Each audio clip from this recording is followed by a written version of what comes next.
Being a businesswoman in a foreign country is definitely interesting. What I've been seeing, especially in the last 2 years during the pandemic, there have been so many women-owned businesses come up, and it's really encouraging for me because I don't have a business background.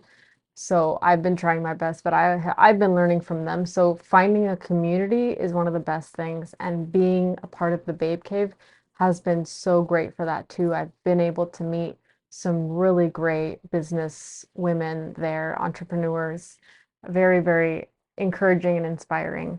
The owner of the Babe Cave as well, Amber, is definitely one. She's a great businesswoman. So if you can reach out to other businesswomen, to other entrepreneurs, like-minded people, that's really one of the best things. It's not easy. Well, I'll tell you, it's a bit of a struggle. And I think culturally, uh, being a woman, and not just in Guyana, but other countries, being a woman in business is not always easy. It's very male dominated. So to step in and do things for yourself and know what you're talking about is not always easy. People don't always take you seriously, but we can definitely see that changing. So that's a good thing.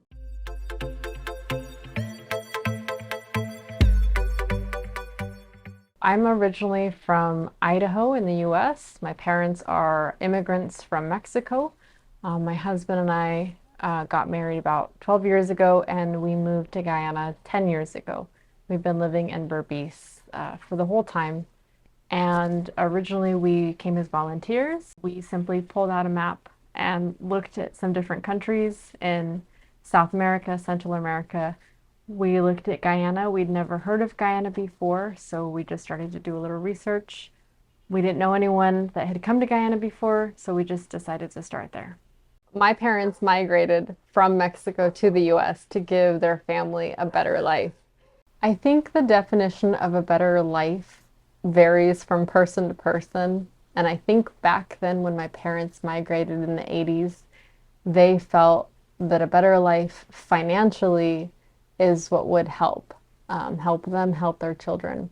But now being there for over, I think maybe 35, 36 years, they've come to realize that financially, that finances aren't everything, and that's not necessarily what makes a better life.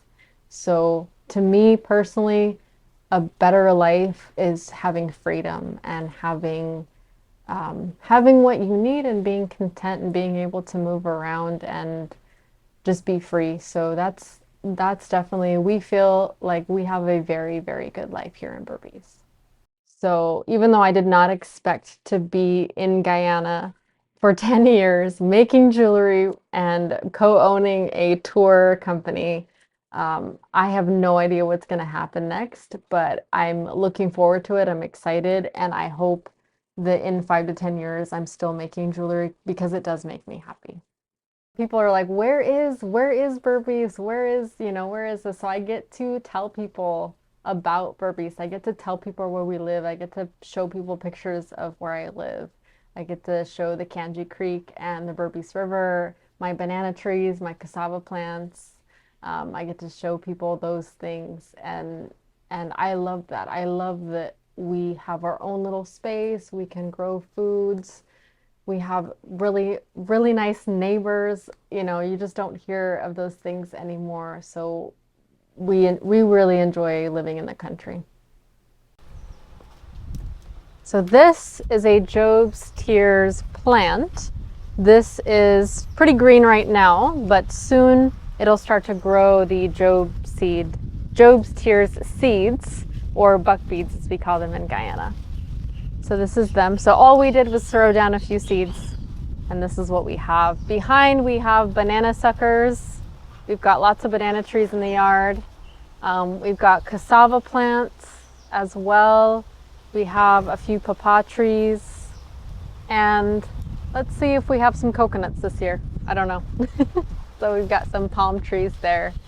I was walking with some friends, and we passed by these beautiful plants with these little seeds coming out, and I thought they were just so beautiful. So I asked my friend about them, and she said that when she was younger, her and her friends, siblings, cousins, they used to make jewelry with those seeds. So I was thinking, why don't more people make jewelry with this? This is so beautiful. And later I find out that people have been making jewelry with it. I wanted to bring something back to my friends and family, gifts from Guyana. So I brought back some jewelry supplies, and I just started watching YouTube videos, and I started making jewelry that way, and I was giving them as gifts. Family and friends, more people started to see my jewelry and suggested that I start to sell it. Locally, the plant is called the buckbeet plant, and the seeds are called buckbeets. Internationally, they are known as Job's tears. The beads are Job's tears seeds, and they actually are a cousin to corn, so they're a grain. Other countries do actually cook and eat them. Some countries make tea. Some countries, I think, make beer out of them as well. In Guyana and a lot of other places, jewelry is made, and the seed has a natural hole in it, so they're perfect for making jewelry. So, some of the things I struggled when I first started was marketing. I wasn't sure how to market. So, again, just YouTube videos, research, learning how to do those things. Another struggle was a lot of people in Guyana refer to the seeds as buck beads, and I later found out that some people do find that offensive. So it was a struggle to know what to say, how to call them. So now I just call them Job's tear seeds, which is the international name. And I try my best to educate people that they are an international seed. They grow in a lot of places, they have a lot of uses. After I started our jewelry business, my husband and I became naturalized Guyanese, and so he started his own tour company out here in Berbice. He's the only licensed tour operator. He does fishing charters, sightseeing trips. So we take people out and we just get to see the beautiful, beautiful wildlife. We get to see birds and just so many beautiful things. And we really enjoy the outdoors and nature, so it just goes along with that. And he does have a website, blackwater-adventures.com. We have different packages, and you can contact us there too. So I actually started my social media account while I was still learning to make jewelry. So not only was I showcasing the jewelry that I was learning how to make, I was also showing some other DIY stuff. My husband is very skilled, does he's a jack of all trades, so he was repurposing a lot of items that were given to us. We were young, we didn't have much, so he was doing a lot of repurposing and DIY stuff. So I kind of took the chance to show what he was doing, what I was doing, and our friends very very kindly refer to us as Berbicians because they could see how hard we were trying to assimilate to the lifestyle. And so now, so it was just something our friends said, wow, you guys are real Berbicians. So I took that and came up with the Crafty Berbicians and knew that I wanted to continue that with my business. So right now we do bracelets, necklaces, earrings, pretty much your basic jewelry items. I have expanded into using Guyana gold. I'd love to use that more, work with local goldsmiths more than I have in the past. So that's definitely one goal. I also plan to add some services. Right now we do jewelry repair, but we're also going to add a few more services down the line, jewelry related. So my hope is to keep adding to the business. I think definitely the dream would to have my own store. I think that would be amazing for that. I would also love to include other local makers, because I have, through Amber, through the Babe Cave, and also through the small business community, I have met some amazing local makers. And I would love to have a space like the Babe Cave where other local makers can, come together and form a community. Because the Babe Cave standard is very high and the way business is done there is just amazing. I definitely, like, I don't have to worry. They represent my company when I'm not there. They're able to answer questions, they're able to direct them to me. So having that is huge. Having someone represent your company in the way that you would treat people is super important. I've worked in customer service. I know how important it is. And it's one of the biggest complaints in Guyana, customer service. So I feel like the Babe Cave, their customer service is always up top. It's amazing. So having that standard of customer service is something I look for and I am continuously looking for. So if I do come across other spaces, I'm happy to work with them.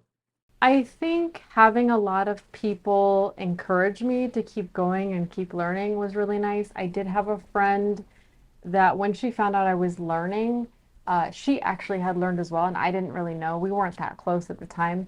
And so she gave me some tools, gave me a few pointers, and so I was able to go from there because of that time. At that point, I didn't really know how to use the tools very well, and I wouldn't really know what to search for on YouTube, so she was a big help.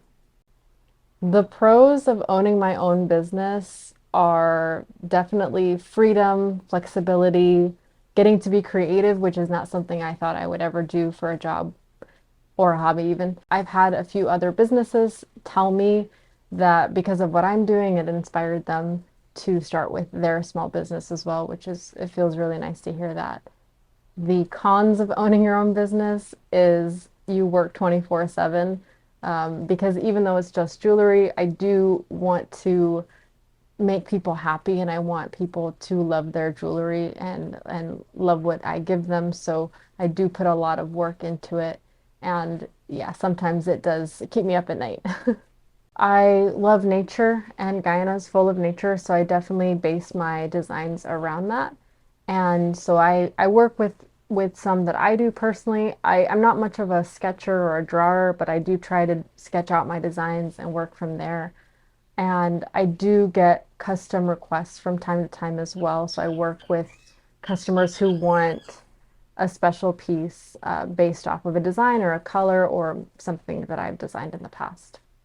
I do enjoy being my own boss. I have had lots of jobs over the years, and it is nice having that flexibility and that freedom uh, to be creative and to just do what I want. In the past, I have been a telemarketer. I worked at a bakery. I have been an online teacher. I've been a house cleaner. I am also a social media manager for a few other businesses. I also co-own a business with my husband, and I'm the receptionist as well. The best advice I can give to someone who wants to start a business is education.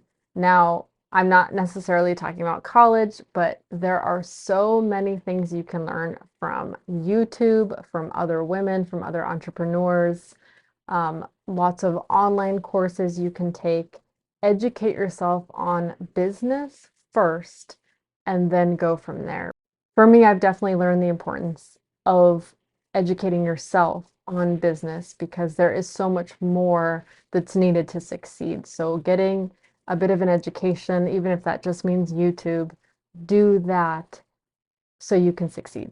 I would say you can learn anything from anything. So I working at a bakery for me, I learned organization skills. I learned discipline. We had to be there at 4 a.m. So that was good. So planning out your day, knowing what you're going to do. So having a job, you can learn so much working for someone else while also pursuing your goals and dreams. If you'd like to purchase jewelry, you can go to the Babe Cave in Georgetown. It's at 129A Duncan Street. We have a shelf there right by the cash register.